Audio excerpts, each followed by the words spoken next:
Okay. അല്ല ചുമ്മാ ആൾക്കാരെ അടിക്കും, നീ ആരുടെ ഇത് ചോദിക്കാനായിട്ട് എന്റെ അടുത്ത് ഇങ്ങോട്ട് ചോദിക്കുക. അതുകൊള്ള നമ്മൾ ഇവിടുന്ന് പലതും പറയും, നിന്റെ സ്ഥലത്തിരുന്നല്ലോ, നിന്റെ വീട്ടിൽ നിന്നാണോ സംസാരിച്ചത് എന്ന് ചോദ്യം വന്നു കഴിഞ്ഞാൽ നീ ആരുടെ എന്ന് ചോദിച്ചാൽ മതി, നീ ആരാ എന്ന് ചോദിച്ചാൽ മതി, അവിടെ തീർന്നു. അങ്ങനെ പറയത്തില്ല. അല്ലാതെ നമ്മളൊരു അനുവിനൊരു വോയിസ് ഉണ്ടെന്ന് തോന്നുന്ന സ്ഥലത്താണ് വോയിസ്, അവിടെ വോയിസ് എനിക്ക് ഉണ്ടെന്ന് തോന്നിക്കഴിഞ്ഞാൽ, അവിടെ നെഗറ്റീവ് ഇരുന്ന് സംസാരിച്ചു കഴിഞ്ഞാൽ നിങ്ങളൊക്കെ എന്ത് നെഗറ്റീവാ, ഹൂഫ്, അയ്യോ ഇവിടുന്ന് അങ്ങനെ പോയാൽ മതി, അങ്ങനെ പറയും. ചിരിച്ചേ പറയുള്ളൂ. കുറ്റം എന്ന് പറയുകയാണെങ്കിൽ ഒരു പാവപ്പെട്ട ഒരാളെ പറ്റി ഭയങ്കര മോശം പറഞ്ഞു, ആ പറഞ്ഞത് ശരിയല്ല, അയാൾ പാവമാണേ എനിക്കറിയാം എന്ന് പറഞ്ഞിട്ട് അങ്ങനെ പറയും. ഓക്കെ.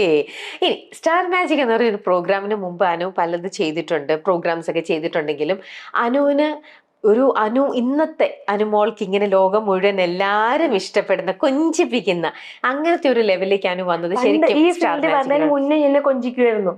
അത് റിലേറ്റീവ്സ് അങ്ങനെ പുറത്തുള്ളവര്, ബന്ധുക്കള് അങ്ങനെയുള്ളവരൊക്കെ. ഇന്നിപ്പോ തന്നെ നമ്മൾ മുമ്പേ കണ്ടില്ലേ, കൊല്ലത്ത് 4 ചേച്ചി വിളിച്ചു, സന്തോഷം. ആ ചേച്ചിക്കൊക്കെ കണ്ട ഉമ്മ തരും, ആ ചേച്ചിക്കൊക്കെ അത്ര ഇഷ്ടമാണ്, കെട്ടിപ്പിടിച്ച് ഉമ്മ തരും. ഇനാഘോഷത്തിനൊക്കെ പോകുമ്പോ അമ്മമാര്, ഈ അമ്മമാരെന്നൊക്കെ ഒരു ഉമ്മ കിട്ടുമ്പോ ഉണ്ടല്ലോ ഭയങ്കര സന്തോഷമാണ്. എന്താന്ന് പറയാ, കണ്ണ് നിറഞ്ഞ് കരഞ്ഞു പോവും, ഭയങ്കരമായിട്ട് കരഞ്ഞു പോവും. അങ്ങനെ എത്ര സ്റ്റേജ് ഞാൻ മെഴുകിയെടുത്തെന്നറിയാമോ, ഭയങ്കരമായിട്ട് കരഞ്ഞിട്ടുണ്ട്. എനിക്ക് അത് കരഞ്ഞു പോവും ചേച്ചി. അത് ഏതൊരു മനുഷ്യ സ്ത്രീ ആണെങ്കിലും കരഞ്ഞു പോവും. നമുക്ക് ഒരാളുടെ ഒരു, ചില ആൾക്കാർ ചിലപ്പോ റിയാക്ട് ചെയ്യാൻ എങ്ങനെയെന്ന് അറിയില്ല, പക്ഷെ ഞാൻ കരയും. സ്നേഹം കൊണ്ട് നമ്മളെ വീർപ്പ്, നമുക്ക് സ്നേഹം തരുമ്പോഴല്ലേ നമുക്ക് ഭയങ്കര സന്തോഷം തോന്നുന്നത്. ഒരു മനുഷ്യന് നമുക്ക് എന്ത് കിട്ടിയാലും, നമുക്ക് ഇപ്പൊ എത്ര കാശ് നോക്കിയെന്ന് പറഞ്ഞാലും എന്താ കാര്യം, നമുക്ക് വയറ് നിറച്ച് ഭക്ഷണം കഴിച്ചാൽ കുറച്ച് സമയം കഴിയുമ്പോൾ ആ ഭക്ഷണത്തിന്റെ ടേസ്റ്റ് പോലും നമ്മളെ വായി കാണത്തില്ല, വയറ് നിറഞ്ഞ് ദാ കിടക്കുന്നു ഉറക്കം. പക്ഷെ സ്നേഹമാണെങ്കിലോ, സമാധാനം സന്തോഷവും കിട്ടിക്കഴിഞ്ഞാൽ നമുക്ക് എന്താ പറയണ്ടേ, സ്വർഗം കിട്ടിയതുപോലെയാ. നമ്മളെ സ്നേഹിക്കാൻ ഒരു 10 പേരുണ്ടെങ്കിലേ അത് ഭയങ്കര വലിയ കാര്യമാണ്. ഇപ്പൊ ദ്രോഹിക്കാനും നമ്മളെ മോശം പറയാനും ആൾക്കാർ കാണും, നമ്മൾ ചിന്തിക്കരുത്. 10 പേര് നമ്മളെ സ്നേഹിക്കാനില്ലേ, നമ്മളെ കൂടെ എല്ലാ കാര്യത്തിലും ഇല്ലേ, അത് മാത്രം ചിന്തിക്കുക. ഇപ്പൊ ഞാൻ ചോദിക്കാൻ വന്നത്, സ്റ്റാർ മാജിക്കില് ഇത്രയും സ്നേഹമൊക്കെ കിട്ടിയില്ലേ, ആ ഫെയിമും കിട്ടി. ആ ഒരു ഫെയിം കിട്ടിയതോടൊപ്പം തന്നെ അനുവിന് ലഭിച്ച ഒന്നാണ് പണം. പിന്നെ ഉറപ്പല്ലേ ചേച്ചി, ശരിക്കും പണം എന്ന് പറയുന്നത് എനിക്ക് പ്രേക്ഷകർ തന്നതാ. ഉറപ്പാ, ഈ പ്രേക്ഷകരാണ് ഇത്രയും കാശ് ഉണ്ടാക്കാൻ കാരണം. അല്ല ഞാൻ ചുമ്മാ എല്ലാരും പറയുന്നുണ്ട് സ്വന്തമായിട്ട് വഴിവെട്ടി വന്നവളാണ് ഞാൻ, വഴിവെട്ടി വന്നവനാണ് ഞാൻ എന്നൊക്കെ. അതൊക്കെ വെറുതെയാ. വഴിവെട്ടി തന്നത് കൊണ്ടാണ് നമ്മൾ പോയത്. ഏതൊരു വ്യക്തിയും, ചേച്ചി ഇവിടെ വന്നിട്ടുണ്ടെങ്കിൽ വഴിവെട്ടി തന്നുകൊണ്ടാണോ, അല്ലെങ്കിൽ എനിക്കിവിടെ ഒരു ജോലി തരണം, ഞാൻ ഇവിടെ ഇന്റർവ്യൂ ചെയ്യാം എന്ന് പറഞ്ഞ് ചേച്ചിക്ക് ജോലി തരുമോ? ഇല്ല. എനിക്ക് വഴി വെട്ടി തന്ന കുറച്ച് നല്ല മനുഷ്യരുണ്ട്, ആ മനുഷ്യര് വഴി വെട്ടി തന്നുകൊണ്ടാണ് ഞാൻ കയറിപ്പോയത്. അല്ലാതെ ചുമ്മാ ഇപ്പൊ ഇത്രയും ആർട്ടിസ്റ്റ് ഉണ്ടെങ്കിൽ എനിക്ക് നല്ലൊരു വഴി വെട്ടി തന്നു ഈ ഡയറക്ടർ ആണെങ്കിലും കൂടെയുള്ള ക്രൂ ആണെങ്കിലും എല്ലാവരും കയറിപ്പോയിട്ട് സപ്പോർട്ട് കിട്ടി. ആ സപ്പോർട്ട് ഉള്ളതുകൊണ്ടാണ്, ഇപ്പൊ എന്റെ അച്ഛൻ്റെ അമ്മയുടെ സപ്പോർട്ട് ഉള്ളതുകൊണ്ടാണ് ഞാൻ ഇങ്ങനെ കയറി പോകുന്നത്, ഇവിടെ ഇരുന്ന് സംസാരിക്കുന്നത്. അപ്പൊ എന്റെ ഇപ്പൊ അച്ഛനമ്മയെ വിളിച്ച് പറയാണ്, നീ ഇന്റർവ്യൂ കൊടുക്കണം മോളെ, അവിടെ പോയി സംസാരിക്കല്ലേ, ഒന്നും പറയില്ലേ, അങ്ങനെയൊന്നും പറയില്ല. ഇന്റർവ്യൂ ശരി മക്കളെ പോയി നന്നായിട്ട് ചെയ്യും, അത്രയും മതി എനിക്ക്. നമ്മളെന്തിനാ ആരെ പേടിക്കണം? അപ്പൊ ഈ പണം അനുവിനെ ശരിക്കും ലൈഫിൽ ഒരുപാട് മാറ്റങ്ങൾ കൊണ്ടു തന്നിട്ടുണ്ട്, സൗഭാഗ്യങ്ങൾ. ഉറപ്പായിട്ടും.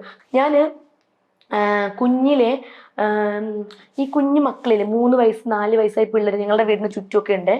ഈ പിള്ളേരെ വിളിച്ചുകൊണ്ട് വന്നിട്ട് ABCD ഒക്കെ പഠിപ്പിച്ചു കൊടുക്കാറുണ്ട് കുട്ടികൾക്കൊക്കെ. അപ്പൊ എനിക്ക് 50-100 അന്ന് തരുമായിരുന്നു. ഞാൻ അന്ന് എനിക്കന്ന് 13 വയസ്സായിരുന്നു. അപ്പൊ ഈ മക്കൾ, അപ്പൊ എന്റെ ചേച്ചി വലിയ മക്കളെ പഠിപ്പിക്കുക, 10 പേരെ, ഞാൻ 5 പിള്ളേരെയും പഠിപ്പിക്കും. അപ്പൊ ഈ 50-100 കിട്ടുമ്പോ എനിക്കിത് മാസത്തില് ഈ ഒരു 500 രൂപ കിട്ടുമ്പോ ഈ കാശ് ഞാൻ കൂട്ടി വെക്കും. എന്നിട്ട് ഞാൻ എന്താ ചെയ്യുന്നറിയാമോ, എനിക്കുള്ള യൂണിഫോം, എന്റെ ബുക്ക്, ബാഗ്, ഞാൻ എൻ്റെ അച്ഛനെ ഇതുവരെ കഷ്ടപ്പെടുത്തിയിട്ടില്ല. സീരിയസ് ആയിട്ടും ഇതുവരെ ഞാൻ അച്ഛനെ കഷ്ടപ്പെടുത്തിയിട്ടില്ല. അച്ഛാ അത് വേണം, എനിക്ക് ഇത് വേണം, ഈ ഡ്രസ്സ് വേണം, അത് വേണം, ഇതുവരെ എൻ്റെ ചേച്ചിയും ഞാനും ചെയ്തിട്ടില്ല. ഞങ്ങൾ കഷ്ടപ്പെട്ട് ഞങ്ങൾ ഇതുപോലുള്ള കാശൊക്കെ ഈ ക്രിസ്മസിനും ഓണത്തിനും വിഷുവിനും ഒക്കെ കിട്ടുന്ന പൈസ കൂട്ടി വെക്കും, കളയത്തില്ല. ചോക്ലേറ്റ് വാങ്ങിച്ചോ, ഐസ്ക്രീം വാങ്ങിച്ചോ, ഫുഡ് വാങ്ങിച്ചതല്ല, വാങ്ങിച്ചു ഞങ്ങളുടെ സാധനങ്ങൾക്ക് ഇഷ്ടമുള്ളതൊക്കെ ഞങ്ങൾ അങ്ങനെ വാങ്ങിച്ചിട്ടുണ്ട് നടക്കുന്നത്. അതുപോലെ തന്നെ ഈ പറയുന്ന പോലെ 13 വയസ്സിൽ അങ്ങനെ തുടങ്ങി. അത് കഴിഞ്ഞതിന് ശേഷം പിന്നെ കുഞ്ഞുമക്കളെ പഠിപ്പിച്ച് അങ്ങനെ കിട്ടുമായിരുന്നു 50, 100, 150 അങ്ങനെ. അതെല്ലാം സേവ് ചെയ്തിട്ടാണ് ഞാൻ എൻ്റെ യൂണിഫോം എല്ലാം മേടിച്ചത്. പിന്നെ അച്ഛനമ്മയ്ക്ക് തരും, അങ്ങനെയൊക്കെ തന്നെയാണ്. ഇതെല്ലാം കഴിഞ്ഞിട്ട് ഈ ഒരു ഫീൽഡ് വരുന്നത് 18 വയസ്സിലാണ്. അന്ന് എനിക്ക് കിട്ടുന്നത് 1000 രൂപ ചേച്ചി. അന്ന് കിട്ടിയപ്പോൾ എനിക്ക് ഭയങ്കര സന്തോഷം. അയ്യോ, കുറച്ച് സമയം അഭിനയിച്ചപ്പോൾ 1000 രൂപയോ, എൻ്റെ അമ്മ ഒരു മാസം ഇരുന്ന് കിട്ടിയപ്പോൾ എനിക്ക് ഇത്ര 1000, അടിപൊളി, നല്ല ഫീൽഡ് എന്ന് പറഞ്ഞപ്പോൾ ഞാൻ അതിന് വേണ്ടി കുറേ പ്രയത്നിച്ചു. അഭിനയം എൻ്റെ ഏറ്റവും ഇഷ്ടപ്പെട്ടൊരു ഫീൽഡും കൂടി ആയപ്പോൾ അഭിനയിക്കണം, നന്നായിട്ട് ഹാർഡ് വർക്ക് ചെയ്യണം, പൈസ ഇതുപോലെ കിട്ടുമല്ലേ. അങ്ങനെ 1000, 1500, 2000, അങ്ങനെ ഓരോ പൂജ്യത്തിൻ്റെ അളവ് കൂടി കൂടി വന്നു. ഇപ്പം എനിക്ക് എന്തും മേടിക്കാം, എനിക്കത് വേണമെങ്കിൽ എനിക്ക് ആഗ്രഹിച്ചു മേടിക്കാൻ ചേച്ചി.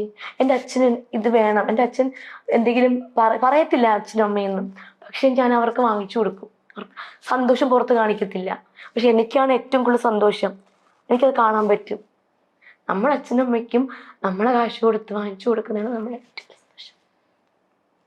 ഇപ്പൊ എൻ്റെ ചേച്ചിക്ക് ഗവൺമെന്റ് ജോലിയുണ്ട്. അവള് കഷ്ടപ്പെട്ട് വാങ്ങിച്ച ജോലിയാണ്. ഭയങ്കരമായിട്ട് ഞാൻ കളിയാക്കിയിട്ടുണ്ട്. കടല് പോലെ കിടക്കുന്ന ഒന്നാണ് PSC ക്വസ്റ്റ്യൻസ് ഒക്കെ. അപ്പോൾ അതൊക്കെ കിട്ടത്തില്ല മോളെ, ഭയങ്കര പാടാണ് മോളെ.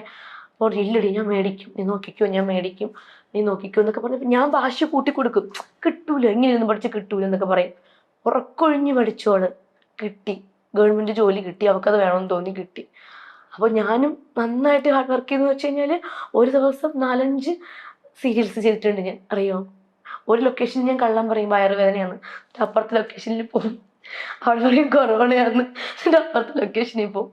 അങ്ങനെ കാശുണ്ടാക്കിയിട്ടുണ്ട് ഞാൻ. സ്റ്റാർ മാജിക്കിൻ്റെ ഷൂട്ട് കഴിഞ്ഞ് ഇങ്ങോട്ടൊരു പറയായിരുന്നു, സ്റ്റാർ മാജിക്കിൻ്റെ ഷൂട്ട് കഴിഞ്ഞിട്ട് 10-12 മണിക്ക് ഷൂട്ട് കഴിയും. അവിടുത്തെ ലൊക്കേഷനിൽ സ്റ്റുഡിയോയിൽ ഒന്ന് കുളിച്ച് ഫ്രഷ് ആവും, റെഡി ആവും, വണ്ടി കയറും. നേരെ വീട്ടിൽ പോകാൻ സമയം കിട്ടത്തില്ല, നേരെ പോകുന്ന ലൊക്കേഷനിലായിരിക്കും. ലൊക്കേഷനിൽ പോകുമ്പോൾ ഒരു മനുഷ്യർ കാണത്തില്ല, വീട് നോക്കുന്ന മാമൻ. അപ്പോൾ അവർ ഡോർ തുറന്നു തരും, ഞാൻ പോയി കുളിച്ച് ഫ്രഷ് ആവും, മേക്കപ്പ് ഇട്ടിട്ട് കിടന്നു ഉറങ്ങും. എല്ലാ ആർട്ടിസ്റ്റിലും വരും, അഭിനയിക്കും. പെട്ടെന്ന് വൈകുന്നേരം ബാഗും പറക്കിക്കൊണ്ട് റെയിൽവേ സ്റ്റേഷനിൽ പോവും, ട്രെയിൻ കയറും, കൊച്ചിയിൽ പോവും, വരും പോവും. അങ്ങനെ ഓടി നടന്ന് കാശുണ്ടാക്കിയിട്ടുണ്ട് ഞാൻ. അതുകൊണ്ട് ഞാൻ ഇപ്പം ഇവിടെ ഇരിക്കുന്നു. എനിക്ക് ഇഷ്ടമുള്ളത് മേടിക്കാം, ഇഷ്ടമുള്ളത് വാങ്ങിച്ച് കഴിക്കാം, എങ്ങനെ വേണമെങ്കിലും. എനിക്ക് എൻ്റെ ഫാമിലി നന്നായിട്ട് നോക്കുന്നുണ്ട്. അതാണ് എനിക്ക് ഏറ്റവും സന്തോഷമുള്ള ഒരു കാര്യം. അച്ഛനമ്മയെ നന്നായിട്ട് നോക്കുക, അവരെ വിഷമിപ്പിക്കാൻ പാടില്ല. ഞാൻ കാരണം അവരെ വിഷമിക്കാൻ പാടില്ല, അത് മാത്രമേ. അപ്പൊ അച്ഛനും അമ്മയ്ക്കും തോന്നുന്നുണ്ടോ നിങ്ങൾക്ക് ആഗ്രഹിച്ചതൊന്നും അച്ഛനും അമ്മയ്ക്കും വാങ്ങിച്ചു തരാൻ? നിങ്ങൾ അങ്ങനെയൊന്നും ആഗ്രഹിച്ചിട്ടില്ല, അച്ഛൻ്റെ അമ്മയുടെ ഒന്നും വാങ്ങിയിട്ടില്ല? പറഞ്ഞിട്ടില്ല. പറഞ്ഞാലും വാങ്ങിത്തരും. ഞങ്ങൾക്ക് അങ്ങനെ ഫിനാൻഷ്യൽ പ്രശ്നങ്ങളൊന്നുമില്ല എൻ്റെ അച്ഛനും അമ്മയ്ക്കൊന്നും. പക്ഷേ ഇപ്പൊ ഞാൻ എൻ്റെ അച്ഛന് ജോലിയൊന്നുമില്ല, അമ്മയ്ക്കും അങ്ങനെ ജോലി കാര്യങ്ങളൊന്നുമില്ല. പക്ഷെ ഞങ്ങളെ വളർത്തിയതും ഞങ്ങളെ കഷ്ടപ്പെട്ടതും എൻ്റെ അച്ഛൻ എൻ്റെ വീട് വെച്ചതൊക്കെ എനിക്ക് നന്നായിട്ട് അറിയാം എങ്ങനെയൊക്കെയാണെന്ന്. അപ്പം ആ കഷ്ടപ്പാട് ഞാൻ നന്നായിട്ട് കുഞ്ഞിലേ കണ്ടു വളർന്നതാ. അപ്പോഴൊക്കെ ഉള്ളൊരാഗ്രഹം, എൻ്റെ അച്ഛനെയും കഷ്ടപ്പെട്ടാണല്ലോ എനിക്കിത് മേടിച്ചു തരണേ, അപ്പോൾ ഇനി ഞാൻ അച്ഛന് മേടിച്ചു കൊടുക്കണം. ആ ഒരു വിചാരം കൊണ്ടാണ് ഞാൻ ഇവിടം വരെ എത്തിയത്. ഇപ്പൊ എൻ്റെ അച്ഛൻ ഇടുന്നത് എന്താണ്, എൻ്റെ അച്ഛനുള്ളതെല്ലാം ഞാൻ കൊടുക്കുന്നതാണ്. അപ്പൊ അച്ഛന് ഭയങ്കര സന്തോഷമില്ലേ അതൊക്കെ.